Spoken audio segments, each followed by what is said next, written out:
வணக்கம். கதையின் பெயர் மாதவம். பகுதி 7. நாட்கள் செல்லச் செல்ல கோதைக்கும் கோமதிக்கும் பெரிய இடைவெளி உண்டானது. அவ்வப்போது பேசிய உறவு கூட எப்போதாவது என்றாகிவிட்டது. கோமதி மகா கோதையிடம் பேசுவதை கூட முடிந்தவரை தவிர்த்து வந்தாள். மகா வளர்ந்து பள்ளிக்கு சென்ற பின் ஒரு முறை பேசுகையில் ஆங்கிலத்தில் உரையாடினாள். அதை கேட்டு கோதைக்கு அவ்வளவு ஆனந்தம். மகாவை பற்றி கோமதியின் பெருமை கூச்சலுக்கு அளவில்லாமல் போனது. அக்கா, இந்த வருஷம் லீவுக்கு எப்போ இங்க வர? மகாவை பார்த்து எவ்வளவு நாளாச்சு என்றாள் கோதை மிகவும் ஆர்வமாக. இந்த வருஷம் நாங்க வரலடி. அவ சம்மர் கேம்ப் போக போறா. நாட்டியமும் கத்துக்கிட்டு இருக்கா. அதான் வரல என்றாள் கோமதி பெருமிதமாக. என்னக்கா இது? அவ பச்சை குழந்தைக்கா. இப்பவே அவளை எதுக்கு கஷ்டப்படுத்துற?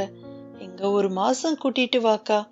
லதா, சுதா கூட அவ சந்தோஷமா இருந்துட்டு போகட்டும். அம்மாவையும் வர சொல்றேன். என்னடி கஷ்டப்படுத்திட்டேன்? அம்மாவுக்கு தெரியாத பிள்ளைக்கு எது நல்லது கெட்டதுன்னு? என் பிள்ளை வளர்க்க எனக்கு தெரியும். அவ இங்க ரொம்பவே சந்தோஷமா இருக்கா. நான் வச்சிடுறேன் என்று கூறி அழைப்பினை துண்டித்தாள். கோதை யதார்த்தமாக சொன்னது கோமதிக்கு சற்றும் பிடிக்கவில்லை. அவளுக்கு கோதை மேல் அளவு கடந்த கோபம் பொங்கியது. தனக்கு கோதை செய்த நன்மைகளை மறந்துவிட்டவள் போல் தன் தாயிடமும் ஆத்திரங்கள் அடங்கும் வரை கோதையை திட்டி தீர்த்தாள். இதை கேள்விப்பட்டு கோதை மிகவும் மனம் நொந்தாள். தன் அக்காவிடம் எவ்வளவோ எடுத்து கூறியும் அவளது கோபம் பெரிதாக குறையவில்லை. ஆயினும் கோதை அவளோடு நல்லுறவு பாராட்டியே வந்தாள். அவளுக்கு தன் அக்காவும் வேண்டும், மகளும் வேண்டும் என்ற அன்பு மட்டுமே பெரிதாயிருந்தது. மிக பெரிய இடைவெளி வளர்ந்த காரணத்தால் கோதை அக்காவிடம் சற்று நிதானமாகவே பழகினாள். அவள் மகாவோடு பேச வாய்ப்பு கிடைப்பது வருடத்தில் ஒரு முறை அவளுடைய பிறந்த நாளன்று. ஒரு முறை மகாவின் பிறந்த நாளன்று, ஹலோ, நான் கோதை பேசுறேன். கோமதி அக்கா இருக்காங்களா என்றாள் கோதை எதிர்முனையில் யார் என்று விளங்காமல். அம்மா, அம்மா என்று மகாவின் குரலை கேட்டவுடன் கோதைக்கு நாடி நரம்பெல்லாம் சிலிர்த்தது. தன்னை சித்தி என்று அவள் அழைக்கும் பொழுதெல்லாம் இவளுக்கு நெஞ்சினில் பெரிய பிரளயமே வந்துவிடும் போல் இருக்கும். முதல் முறை அம்மா என்று அவள் கூறியதை கேட்கும் பொழுது உச்சி முதல் உள்ளங்கால் வரை சிலிர்த்து போனாள். அம்மா, கம் சூன், சித்தி காலிங் என்று மகாவின் குரலை மீண்டும் கேட்ட பொழுதுதான் அவளுக்கு புரிந்தது தன்னுடைய முட்டாள்தனம். அதன் பின்னர் ஒவ்வொரு நாளும் மகா தன்னை அம்மா என்று அழைக்க வேண்டும் என்கிற ஏக்கம் அவளுக்கு பெருகிக் கொண்டே போனது. இந்த ஏக்கத்தில் வருடங்கள் பல உருண்டோடின. லதாவும் சுதாவும் திருமணமாகி இல்வாழ்க்கை தொடங்கினர். வாழ்வில் எத்துணை சம்பவங்கள் நிகழ்ந்தாலும் கோதையின் ஏக்கம் மட்டும் குறையவில்லை. மகாவும் வளர்ந்து மிகவும் அழகானவளாய், அறிவானவளாய், பார்ப்போர் பெருமிதம் கொள்ளும்படியாய் திகழ்ந்தாள். என்னடி லதா சுதா எப்படி இருக்காங்க? லதா பிள்ளை எப்படி இருக்கான்? பயங்கர சுட்டியாமே என்றாள் கோமதி கோதையிடம் தொலைபேசியில். ஆமா அக்கா, சமாளிக்கவே முடியலையாம். அது சரி, ஆண் பிள்ளைனா வாளுதான். அடுத்தது மகாவுக்கு கல்யாணம் தானே? இந்த வருஷம் படிப்பு முடியுதில்ல என்றாள் கோதை. படிப்பு முடியுது, ஆனா கல்யாணம் எல்லாம் இப்போ பண்ணல. அவ மேற்படிப்பு படிக்க அமெரிக்கா போராடி. ஏதோ மசக்கையோ மசச்சு என்னமோ சொன்னா. அந்த ஊர் பேர் கூட என் வாயில நுழையல. ஒரு வருஷமா இவ மைக்ரோபயாலஜி சம்பந்தமா என்னமோ ஆராய்ச்சிக்காக போறா. மெரிட்லயே வாங்கிட்டா. எனக்கு தடுக்க மனசு இல்ல. ஊரு பேர் கூட சொல்ல வரல நமக்கு. இவளாவது நல்லா படிச்சு முன்னுக்கு வரணும். கல்யாணம் பண்ணி என்ன சாதிக்க போறா? உண்மைதான்க்கா, சரியா சொன்ன. அவ நல்லா படிக்கட்டும். நீயும் ஒரு வருஷம் கூட போக போறியா? நானா? அதெல்லாம் இல்ல. அவ மட்டும் தனியா போறா. அவங்க அப்பா தெரிஞ்சவங்க மூலமா எல்லா ஏற்பாடும் பண்றாங்க. கோதைக்கு மகளை எண்ணி பெருமிதமாக இருந்தது.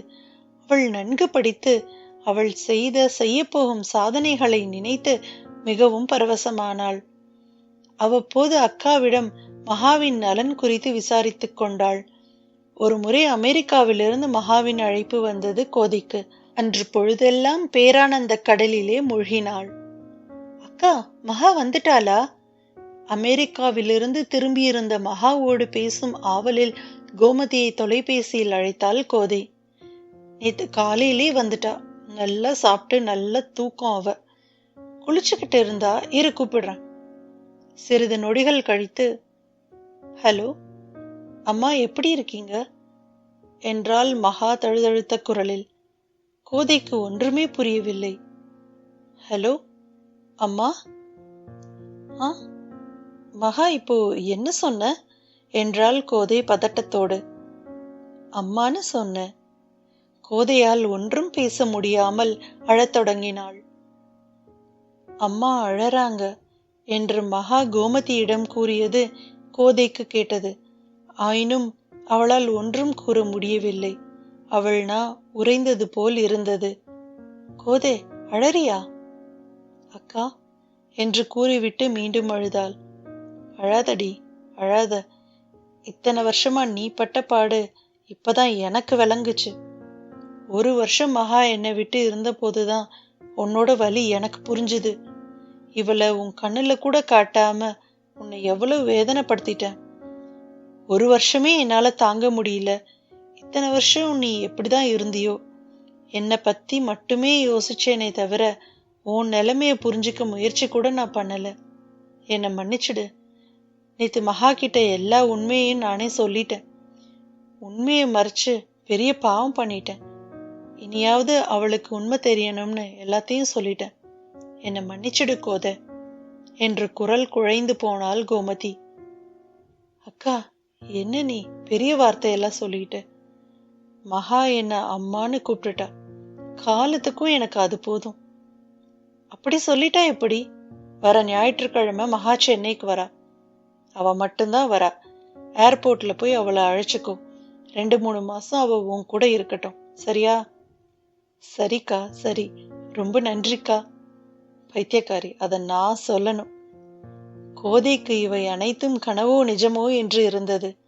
பல வருடங்களுக்கு முன் மகாவின் வருகையொட்டி அவளுக்கு ஏற்பட்ட ஆனந்த குதூகலம் மீண்டும் பிறந்தது.